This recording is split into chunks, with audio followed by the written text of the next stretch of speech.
ፕሌኑ የግራ ክንፍ አየር ላይ ሆኖ መንደድ ይጀምራል። በዚህም ሰዓት ሁሉም ይደናገጣሉ። ከዚህ በፊት ግን ይህቺ ህጻን ልጅ አየር ላይ አደጋ ሊፈጠር እንደሚችል ተናግራ ነበረ። ሁሉም እንደ እርግማን ነው የቆጠሩት። ግን ደግሞ ወደ ውስጥ በሚገቡበት ጊዜ ላይ ይህ የአውሮፕላን አብራሪ በመስኮት በኩል ወጥቶ ሊንሳፈፍ እንደሆነም ይመለከታሉ። ሁሉም እሱን ለመጎተትም ይጣጣራሉ። ይህችኛዋም ልጅ የእሱ ቦታ ላይ በመቀመጥ አየሩን ፕሌኑን ማስተካከሏንም ትጀምራለች። ሁሉም በጣም አድርገው ይደናገጣሉ። እንዲሁም ይቆጧታል። ተውረጂ፣ ተነሺ፣ አደጋ ውስጥ እንዳትከችኝም ይሏታል። ግን ካፒቴኑ እያየ ያለውና እያደረገች ያለችው ነገር ልክ እንደሆነች ስለተረዳ ቀጥይበት ይላታል። ማገዝ ያለበትንም ያግዛታል፣ መንገር ያለበትንም ይነግራታል። እሷም ካላት እውቀት በመነሳት ይህንን ታደርጋለች። የመቆጣጠሪያ ክፍሉም ይህ መረጃ ይደርሳቸዋል። ሁሉም በጣም አድርገው ይደናገጣሉ። ፕሌኑ ይቆም ይሆን ወይስ ይኖራል? የግራ ክንፉን ለማስተካከል ወደ ሌላኛው አቅጣጫ ፕሌኑን ዘንበል እንዲልም ታደርገዋለች። በዚህም ሰዓት የተወሰኑ ነገሮችም ይስተካከላሉ። ሁሉም ደስተኛ ይሆናሉ። ግን እየሰሙ ያሉት ድምጽ የጎጻን ልጅ ድምጽ ስለሆነ በጣም አድርገው ይደናገጣሉ። የቁጥጥር ክፍል ውስጥ ያሉት ሰዎችም ከፊት ለፊት ሌላ ፕሌን እየመጣ ነው። ሁለቱ ፕሌን ከተጋጩ እኮ ሁለት ፕሌን ውስጥ የሚገኙ ሰዎች ሊሞቱ ነው ሲሉም ይናገራሉ። በዚህ ሰዓት ላይ ይህ የዩኒቨርሲቲ ተማሪ ይመጣና እኔ የምማረው ኤሮስፔስ ኢንጂነሪንግ ነው፣ ምርጥ እውቀት ምርጡ ብቃት ያለኝ እኔ ነኝ፣ ማሽከረከረው እኔ ነኝ ሲል ይናገራል። እንዲሁም የልጁ እናትና አባትም ከጀርባ ሆነው አዎ እርሱ ነው መንዳት ማብረር ያለበት፣ ስለዚህ እድሉን ስጪው ሲሉም ይጠይቋታል። በጣም የሚያስደነግጠው ነገር ግን በዚህ ሰዓት ላይ ይፈጠራል። ከሷ ፊት ለፊት ሌላ ፕሌን እየመጣ እንደሆነ ልጅቷ ትነግራቸዋለች። እነሱም ይደናገጣሉ። እንዲሁም ልጇቸው እንዲያስተካክልም ጭምር ይጠይቁታል። እርሱም አረን ያልችልም እኮ የአደጋ ጊዜ አደጋ በረራን አልተለማመድኩም፣ ፕሌንም በዚህ ሰዓት ማትረፍ አልችልም ሲልም ይናገራል። ልጅቷም 15 ሰከንድ ብቻ ፕሌኑ ሊጋጩ እንደቀሩትም ባወቀችበት ጊዜ የምትችለውን ሁሉም ማድረጓን ትቀጥላለች። እናቷም ከጎን ተቀምጣ ከእርሷ ጋር እንድታበርም ጭምር ታደርጋለች። ከፊት ለፊት 15 ሰከንድ ብቻ የቀረው ሁለት አውሮፕላኖች ሊጋጩ እንደሆነም ታያለች። በዚህ ሰዓት በጣም ትደናገጣለች። ሁሉም ሰዎች ይናደዳሉ፣ እንዲሁም ይጮሃሉ። ግን አንድ ቀን እርሷ ትልቅ ካፒቴን እንደምትሆን ስለምታምን ሙሉ ኃላፊነቱን ወስዳ መስራቷንም ትቀጥላለች። ፕሌኑንም ወደ ላይ ከፍ አድርጋ ማብረሯንም ትቀጥላለች። ሁሉም ሰዎች በጣም ተናደዱ፣ እንዲሁም ደነገጡ።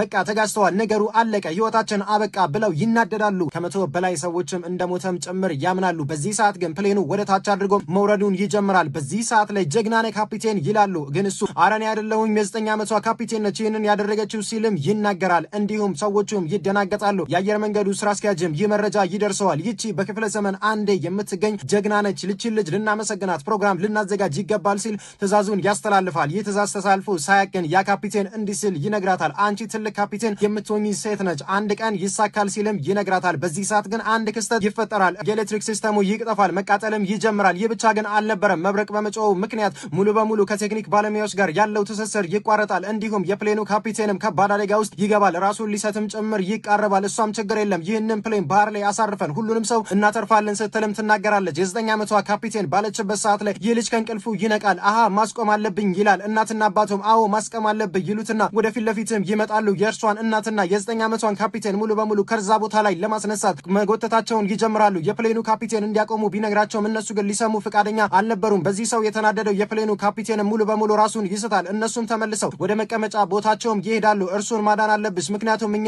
ባህር ላይ አርፈን ብንድንም እሱን ካላዳነ ከባድ ነው ሁኔታው የሚሆንብን፣ ስለዚህ እኔ ያሳርፈዋለሁ ፕሌኑን፣ አንቺ ግን እሱን አድኙ ስትል ሆስተሷን ታዛታለች። እናትና አባቷ እንዲሁም ያኛው ልጅ ወደ ፊት ለፊት ይሄዳሉ። ከዛ በኋላ ፕሌኑን እኮ እያሽከረከረ ያለው ካፒቴኑ አይደለም፣ የ9 ዓመት ልጅ ነች፣ ሁላችንም ልንሞት ነው፣ ስለዚህ አስቆማ ስትልም ትናገራለች። እነሱም ለማስቆም ከባድ ንዴት ውስጥ ሆነውም ወደዛ ቦታ ላይ ይመጣሉ። ሆስተሷ ግን እንዲያቆሙ ትነግራቸዋለች። እርሷ ግን ሊሰማት ፍቃደኛ አልነበሩም። ወደዚህ ከመጡማ ምንም ማድረግ አንችልም፣ ሁላችንም መሞታችን ነው፣ እናቴ በርሽን ዝጊው ስትልም ልጅቷ ትናገራለች። ልጅቷም እናቷ ባዘቻቻት ምክንያት በሯንም ጭምር ይዘጋል። አንዳንድ ሰዎች ግን እየቀረጹ ሶሻል ሚዲያ ላይ ፖስት ማድረጋቸውን ይጀምራሉ። ነገሩ በጣም አድርገው ይጨናነቃል። ሶሻል ሚዲያ ላይ ቫይራል ይወጣል። ሀገሪቷ ላይ ከባድ ጭንቀትም ይፈጠራል። እነርሱ ግን ስላልገባቸው እርሷን ለማስቆም ከፍተኛ የሆነ ጥረትን ማድረጋቸውን ይቀጥላሉ። ካፒቴኑም ከጀርባ ይመጣል። ከሷ ውጭ ለመትረፍ ምንም አማራጭ የለንም፣ አቁሙ፣ ማቆም አለባችሁ ሲልም ይናገራል። ልጇ እንዲያበር የፈለገችው እናት ምን ማለት ነው? የ9 ዓመት ልጅ ልታበር አትችልም፣ የኔ ልጅ እኮ ጀግና ነው፣ እሱ ነው ማብረር ያለበት፣ ባህር ላይ መውደቅ የለብንም ስትልም ትናገራለች። ይህኛውም ሰው ይወጣና እኔ 20 ዓመት የማብረር ልምድ አለኝ፣ 20 ዓመት ብቻም አይደለም 4 ደረጃዎችም ተሰጥተውኛል፣ ግን እኔ ማድረግ ያልቻልኩትም የ9 ዓመቷ ካፒቴን እያደረገችው ነው፣ ስለዚህ ባህር ላይ ወድቆ ከመትረፍ ውጭ ምንም አይነት አማራጭ የለንም፣ እሷ የምታደርገውን እንድታደርግ እንፍቀድላት ሲልም ይነግራቸዋል። እንዲሁም በዚህ መልኩ ያለውን 4 ደረጃዎችም ያሳያቸዋል። ከጎኑ የሚገኙት ሰዎችም እሱ መደገፋቸውን ይቀጥላሉ። አዎ እሷ እኮ ነች ከልቀድም ጀምሮ ስታተርፈን የነበረችው፣ እንዲሁም ደግሞ የኮሚኒኬሽኑ ሲበላሽም እንዲስተካከል ያደረገችው፣ እዚህ እንድንደርስም ጭምር ያደረገችው እርሷ ነች ሲሉም ይናገራሉ። የልጁ እናትና አባት ግን ይህንን ለመስማት ምንም ፍቃደኛ አይደሉም። መነጫነጫቸውን ይጀምራሉ። አንድ ሰው ግን ከጀርባ ባለቤቴን እኮ ያዳነችው እሷ ነች፣ ይህም እንደሚፈጠር ቀድማ ተናግራ ነበር፣ ስላልሰማናት ነው ይህ ሁሉ የተፈጠረው፣ ልንሰማት ይገባል ሲሉም ይናገራል። ከዛ በኋላም ከጎን ያሉት ሰዎች እርሷን መደገፋቸውን እንዲሁም እናትና አባት ላይ ከፍተኛ የሆነ ጣታቸውን መቀሰራቸው ማውራታቸውን ይጀምራሉ። እናንተ ናችሁ እስካሁን ድረስ አደጋ ውስጥ እየከተታችሁን ያላችሁት፣ ዝም ብላችሁ ትጫዋላችሁ ግን እያተረፋችሁን አይደለም። ስለዚህ ጭቅጭቃችሁ ይቆም ይላሉ። ግን ጭቅጭቁ ሳይልቅ ፕሌኑ ከፍተኛ የሆነ አደጋ ውስጥ ይደርሳል። እንዲሁም ወደ ባህሩ በከፍተኛ ሁኔታ ይቀርባል። ሁሉም ወደ መቀመጫቸው እንዲሄዱና ቀበቷቸውን እንዲያስሩም ይነገራል። ባህር ውስጥም ሊያርፍ ነው። ካፒቴኑ ግን ይመጣል። ባህር ላይ ማሳረፍ የለብንም ምክንያቱም እሱ ከፍተኛ የሆነ አደጋ አለው። የመትረፍ ዕድላችን 10% ነው ይላታል። የ9 ዓመቷ ካፒቴንም ችግር የለም 10%ን ወደ 100% ቀይረዋለሁ ቃል ይገባለሁ ትላለች። በዚህ መካከል ደግሞ በጣም በሚያስደነግጥ ሁኔታ ከሲስተም ባለሙያዎቹ ጋር ያለው ግንኙነት ሙሉ በሙሉም ይቋረጣል። በጣም ይደናገጣሉ። ኮማንደሩ ይናደዳል። ተስፋ መቁረጥ የለብንም ሙሉ በሙሉ መሞከር አለብን። ሁላችሁ ሞክሩ፣ ያለውን ፍሪኩዌንሲ በሙሉ ተጠቀሙ ሲልም ያዛቸዋል። እነሱም በተቻላቸው መጠን ይሞክራሉ። በዚህም ሰዓት ያገኙታል። ከካፒቴኑ ጋር ማውራታቸውን ይጀምራሉ። ካፒቴኑም ያስረዳቸዋል ከፍተኛ ወደ የሆነ አደጋ ውስጥ እንደሆኑ። በቀኝ በኩል የሚገኘው ክንፍ ሙሉ በሙሉ እንደወደቀ፣ በግራ በኩል የሚገኘው ክንፍም ከፍተኛ የሆነ እሳት እየተነሳበት እንደሆነ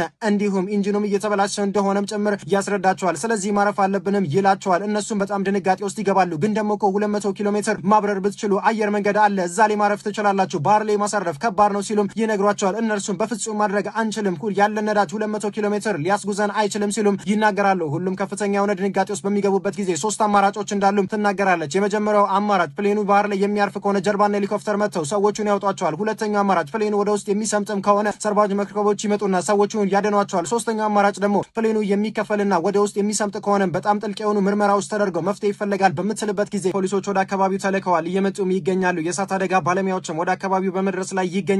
እርሷም የቴክኒካል እርዳታዎችን ከኮሚኒኬሽን ባለሙያዎች ጋር ሆና እያደረገችም ትገኛለች። መስተካከል ያለበትንም እያስተካከለችው ትገኛለች። እናቷን ማገዝ ያለባትን እያገዘቻትም ይገኛል። እንዲሁም የተለያዩ ኮዶችንም ከነሱ ጋር መለዋወጧንም ትቀጥላለች። ከዚህ በኋላ ፕሌኑ ወደ ባህሩ ማረፉን በዚህ መልኩ ማድረገው ይጀምራል። ሁሉም ሰዎች ከባድ የሆነ ድንጋጤ ውስጥም ይገባሉ። ይችኛዋ እናትም ልጇ እንዲያበርላትም ስለፈለገች ከባድ የሆነ ጩኸትንም ታሰማለች። መሆን የለበትም ትላለች። በዚህ መካከል ባህር ላይ እንደሚያርፉም ይነገራቸዋል። ሁሉም ከባድ የሆነ ድንጋጤ ውስጥም ይገባሉ። እኛ እኮ መዋኘት አንችልም፣ ውሃ ውስጥ እኮ ገብተን አናቅም፣ ታዲያ ምን ልንሆን ነው? ህይወታችንን ልታሳጡን ነው ወይ? ፕሌኑ በውሃ ውስጥ ማረፍ የለበትም ሲሉም መናገራቸውን ይቀጥላሉ። ልጅ የተነሳና አንተ አብረውም ትለዋለች። ልጁ ሞራል ውስጥም ይገባሉ። አየር መንገድ ተፈልጎ እናርፋለን፣ አለበለዚያም ወደ ቤታችን እንመለሳለን እንጂ እንዴት ነው ባህር ላይ እንድናርፍ የሚደረገው ሲሉም ጥያቄያቸውን ያቀርባሉ። ይህኛውም ካፒቴን ወደዛ መጥተው በሚያስረዳቸው ጊዜ ሁሉም ሊሰሙት ፈቃደኛ አልነበሩም። የኛን ህይወት አደጋ ውስጥ የምጥሉት ያችን ልጅ ብቻ እየሰማችኋት ነው እያሉም ንግግራቸውን ይቀጥላሉ። ከዛም አባት ንግግሩን ይቀጥላል። ልጅ የመታወቂያ ካርድን አሳያቸው፣ ኤሮስፔስ ተማሪ መሆንህንም ንገራቸው ይሉታል። እንዲሁም መታወቂያውን በሚያሳይበት ጊዜ ላይ ከ9 ዓመቷ ካፒቴን በላይ ልጁንም ያምኗታል። ከመቀመጫቸውም ይነሳሉ። በቃ አሁንስ በዛ፣ ሁላችሁም እናንተ ልንቀበላችሁ ልናምናችሁ አንችልም። ከዚህ በኋላ ድሉን ለሱ መስጠት አለባችሁ። ወደኋላ መመለስ አለብን እንጂ ባህር ላይ ልናርፍ አይገባም ብለው ሀሳባቸውንም ይሰጣሉ። ወደኋላ የሚመለሱበት እድል ምንም እንደሌለ ይህኛው ካፒቴን ያስረዳቸዋል። ፕሌኑ ሙሉ በሙሉ በጫጫታ ውስጥም ይሞላል። ልጇም የምትችለውን በሙሉም እያደረገችም ትገኛለች። በዚህም ሰዓት ላይ ሆስተሷም ትመጣና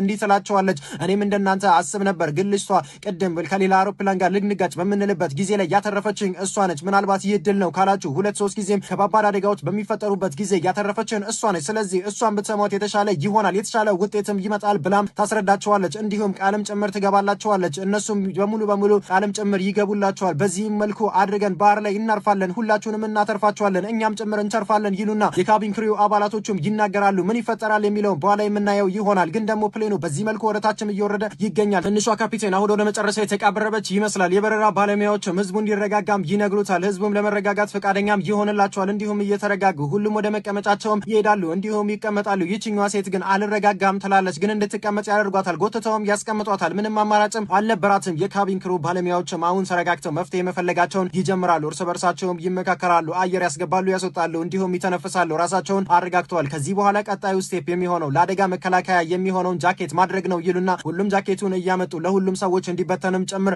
ያደርጉላቸዋል። ሁሉም ጃኬቱን እንዴት ማድረግ እንዳለባቸውም ጭምር ያሳያቸዋል። ባሳያቸውም መንገድ ጃኬቱን ያደርጉላቸዋል። ጭንቅላታቸው እንዳይመታ እንዴት ራሳቸውን መከላከል እንዳለባቸውም ጭምር ያደርጉላቸዋል። ምክንያቱም አውሮፕላኑ ወደ ባህር ውስጥ ሊሰምጥ ነው። እንዲሁም ሄሊኮፕተር ወደ አካባቢው ሙሉ በሙሉ ተደርገውም ይበተናል። የኮሚኒኬሽን ባለሙያዎች ንግግር ማድረጋቸውን ይቀጥላሉ። ሁሉም ሰዎች ከባድ የሆነ ድንጋጤ ውስጥም ጭምር ገብተዋል። ግን ፕሌኑ በደህና ያርፍ ይሆን የሚለውን እያየነው ነው የምንገኘው። ልጅቷም አሁን ነዳጅ መስጠቷን ታቆማለች። የሙቀት መቆጣጠሪያ እና ሌሎች ነገሮችን በደንብ አድርጋም ታስተካክለዋለች። ፕሌኑን ወደ ታች እያደረገች ከእናቷ ጋር ለማውረድም ይወስናሉ። ፕሌኑን ማውረዳቸውንም ይጀምራሉ። ሁሉንም ሰው በሰላም እናደርሳለንም ይላሉ። ፕሌኑን ወደ ባህር ላይ ለማሳረፍ የመጨረሻው ደረጃ ላይ ነው የሚገኙት። ፕሌኑን በዚህ መልኩ ሊያሳርፉም የመጨረሻውን እርምጃም ይወስዳሉ። የቴክኒክ ችግሮችንም ለመቅረፍ ማድረግ ያለባቸውንም ያደርጋሉ። ፕሌኑን በዚህ መልኩ ባህሩ ላይ ያርፋል። ባህሩ ላይ መቀዘፉንም ይጀምራል። በጣም ብዙ ሰዎችን በከፍተኛ ጥንቃቄ ውስጥም ይገኛሉ። ምክንያቱም ፕሌኑ ባህር ላይ ከማረፍ ባለፈም ተንሳፎ መቅረትም ይኖርበታል። ፕሌኑ ባህር ላይ እየተነዳ ነው የሚገኘው። ብዙ ሰዎችም ራሳቸውን ለማትረፍ ጭንቅላታቸውን ለመከላከል ለመከላከል የሚገባውን ጥረትም እያደረጉም ይገኛሉ። በጣም ደፋርና